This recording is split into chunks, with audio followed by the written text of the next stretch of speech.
नमस्कार प्रिय मित्रों, मैं आप सभी का एस्ट्रो फ्रेंड विजय तिवारी। मैं आज आपको बताऊंगा वर्ष 2023 नव वर्ष धनु राशि वालों के लिए कैसा रहेगा। धनु राशि जो गुरु की फर्स्ट राशि है। अगर आपके हॉरोस्कोप में 9 नंबर में चंद्रमा लिखा हो या आपके नामाक्षर से आपकी धनु राशि बनती हो, ऐसे जातक के लिए वर्ष 2023 कैसा रहेगा। आपके जीवन में कुछ विशेष बड़े ग्रहों का जो परिवर्तन होने वाला है, इसके द्वारा आपके जीवन में क्या खास परिवर्तन होगा मैं आपको बताऊंगा। लेकिन उससे पहले मैं कहूंगा, जो भी जन्मांक चक्र है ये गोचरीय फलादेश है, क्योंकि हमेशा ग्रह जो है गोचर करते, गोचर मीन्स चलना, एक स्थान से दूसरे स्थान पे चलते रहते हैं। तो ये उन ग्रहों की चाल है, आपके जीवन में कैसा, उनके चाल के कारण आपके जीवन में क्या प्रभाव पड़ने वाला है वो मैं आपको बताऊंगा। लेकिन एक चीज का विशेष करके ध्यान दें, जैसे हर मंथ का जो राशिफल होता है, राशिफल में कुछ तारीखें आपके लिए अशुभ होती हैं। ठीक इसी प्रकार से वार्षिक फल में कुछ मंथ ऐसे होते हैं जब आपकी राशि से अशुभ ग्रहों का अशुभ स्थान पे गोचर करना या शुभ ग्रहों का अशुभ स्थान पे गोचर करना आपके लिए कभी कभी कष्टकारी होता है। तो उन मंथ को आप चाहे नोट कर लें, बहुत सावधानी के साथ। अगर आप कोई विशेष निर्णय लेने वाले हैं तो उन मंथ को आप थोड़ा सा अवॉइड करने का प्रयास करें, वरना आपको नुकसान हो सकता है। कोई भी बहुत बड़ी डील करने वाले हैं, आप उस डील को हो सके तो आप वो मंथ टालें।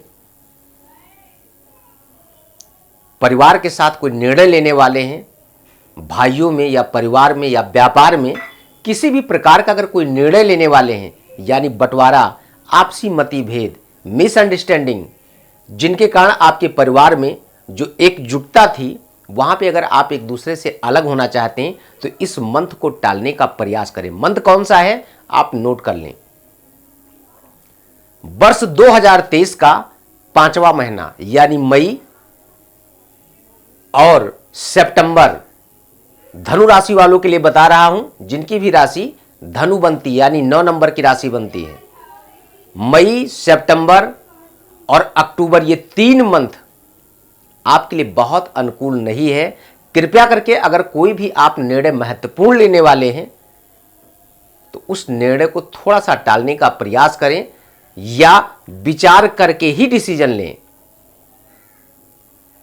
प्लैनेट्स का प्रभाव अगर हमारे जीवन में कभी कभी मित्र खराब होता है ना, तो हमारे बनते हुए कार्य बिगड़ जाते हैं।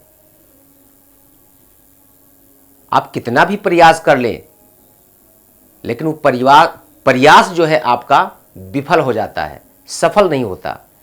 जब प्लैनेट्स का प्रभाव अच्छा होता है तो हमारा प्रयास सफल होता है।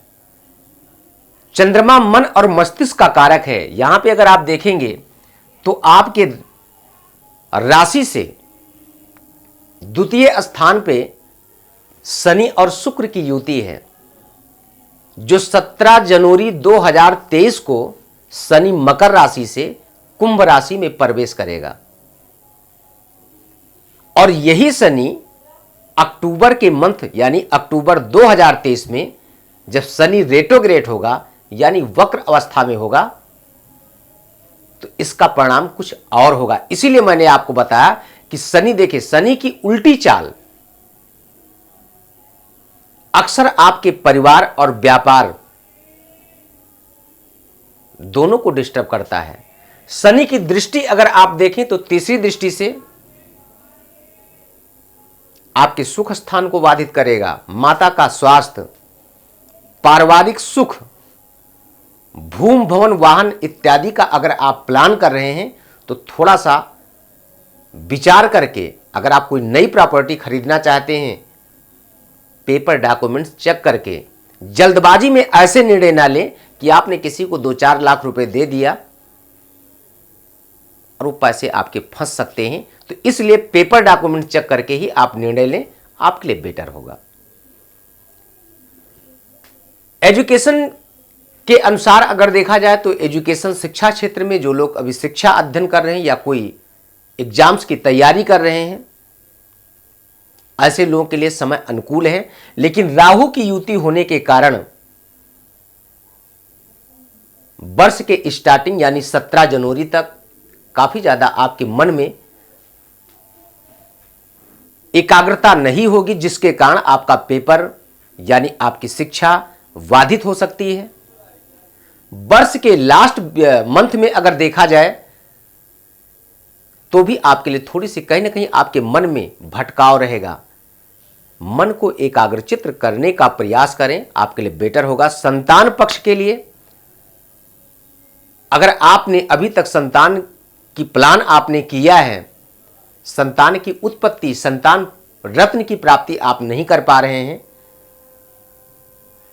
तो भी इस वर्ष में संतान का योग बनेगा। लेकिन सितंबर से लेकर के अक्टूबर तक आपका समय आपके अनुकूल नहीं है। अगर संतान यानी प्रेगनेंसी कंसीव हो चुकी है तो इस टाइम पे आपको विशेष होने वाले संतान के प्रति, अपने स्वास्थ्य के प्रति आपको सावधानी बरतनी चाहिए, वरना संतान आपका मिसकैरेज खंडित हो सकता है। ऐसा क्यों? क्योंकि केतु का आपकी पत्रिका में राहु का आपकी पत्रिका में D5 चार्ट में गोचर करना, राहु क्या है? एक छाया ग्रह है। राहु और केतु जिस स्थान पे बैठते हैं ना, उस जगह की अक्सर हानि करते हैं। आप किसी के साथ प्रेम करते हैं, वहां पे थोड़ा सा मनमुटाव हो सकता है, वो भी सिर्फ कंफ्यूजन के कारण। कान के पक्के बने, अपने आंखों देखी हुई बातों पे विश्वास करें और जो कानों से सुने सो उसी बात पे विश्वास करेंगे तो आपका लव रिलेशनशिप अच्छा रहेगा। विवाह का अगर योग काफी दिनों से आप ट्राई कर रहे हैं, नहीं बन पा रहा, तो इस समय आपका आपके अनुकूल है, विवाह का योग बन सकता है। विशेष करके आप अगर वाहन इत्यादि चलाते हैं तो जो मंथ मैंने बताया कि इन मंथ में आपको सावधानी बरतने की जरूरत है। हनुमान जी महाराज की पूजा करें, निश्चित है आपको लाभ मिलेगा। रोग ऋण शत्रु से भी आपको थोड़ी सी राहत जरूर मिलेगी। स्वास्थ्य के प्रति सचेत रहें, भाग्य आपका काफी हद तक साथ देगा।